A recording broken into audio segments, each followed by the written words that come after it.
अमेरिकी supreme court के tariff रद्द करने के फैसले पर राष्ट्रपति डोनाल्ड ट्रंप ने बहुत तीखी प्रतिक्रिया जताई है। ट्रंप ने इस मामले के जजों की आलोचना करते हुए इसे शर्मिंदा होने वाला फैसला बताया। Supreme Court's ruling on tariffs is deeply disappointing, and I'm ashamed of certain members of the court, absolutely ashamed, for not having the courage to do what's right for our country. Trump ने कहा कि supreme court भले tariff रद्द कर दिया हो, पर मैं 1974 के व्यापार अधिनियम की धारा 122 के तहत 10% वैश्विक टैरिफ लगाने के आदेश पर हस्ताक्षर करूंगा और साथ ही कई अन्य जांच भी शुरू करूंगा। उन्होंने कहा, Therefore, effective immediately, all national security tariffs under Section 232 and existing Section 301 tariffs, they're existing, they're there, remain in place, fully in place, and in full force and effect. Today, I will sign an order to impose a 10% global tariff under Section 122 over and above our normal tariffs already being charged. And we're also initiating several Section 301 and other investigations to protect our country from unfair trading practices of other countries and companies. इस तरह Trump ने सभी देशों के आयात पर मौजूदा शुल्कों के अतिरिक्त तत्काल 10% का नया शुल्क लगाने की घोषणा की।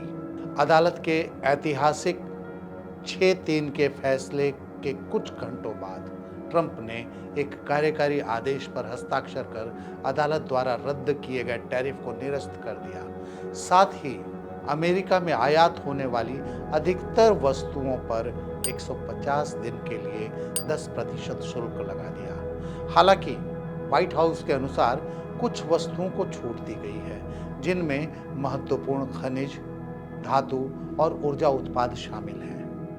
अमेरिकी सुप्रीम कोर्ट के आदेश और ट्रंप के नए टैरिफ का असर भारत अमेरिका ट्रेड डील पर कैसा पड़ेगा या भारतीय व्यापार पर इसका क्या असर पड़ेगा, यह सवाल हमारे लिए ज्यादा मायने रखता है।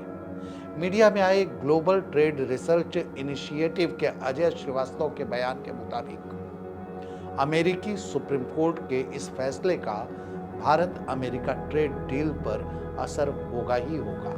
रेसिप्रोकल टैरिफ हट जाने से अब भारत को अमेरिका के कुल निर्यात के 55% हिस्से पर 18% टैक्स नहीं देना होगा, यानी अब उन पर स्टैंडर्ड MFN टैरिफ ही लगेंगे, लेकिन भारत के बाकी निर्यात पर सेक्शन 232 के तहत टैरिफ जारी रहेंगे। इस तरह अगर देखें तो स्टील, एल्यूमिनियम पर लग रहा 50% टैरिफ और कुछ ऑटो कंपोनेंट्स पर 25% टैरिफ लगते रहेंगे, लेकिन स्मार्टफोन, पेट्रोलियम प्रोडक्ट्स और दवाइयों के कुल 40% निर्यात पर अमेरिकी टैरिफ नहीं लगेगा। जाहिर है, टैरिफ नहीं लगने से अमेरिका में उनकी खपत बढ़ेगी और भारतीय व्यापार में तेजी आएगी। लेकिन विशेषज्ञों का मानना है कि सुप्रीम कोर्ट के दखल के बाद आए बदलाव की वजह से भारत को अमेरिका के साथ हुई ट्रेड डील पर पुनर्विचार करना चाहिए। लेकिन ट्रंप का दावा कहता है कि सब कुछ पहले जैसा रहेगा। Nothing changes where they'll be paying tariffs, and we will not be paying tariffs. Our deal with India is they pay tariffs. This is a reversal from what it used to be, as you know. कुछ नहीं बदलेगा, उन्हें शुल्क देना होगा और हमें शुल्क नहीं देना होगा। भारत के साथ समझौता यह है कि वे शुल्क देंगे।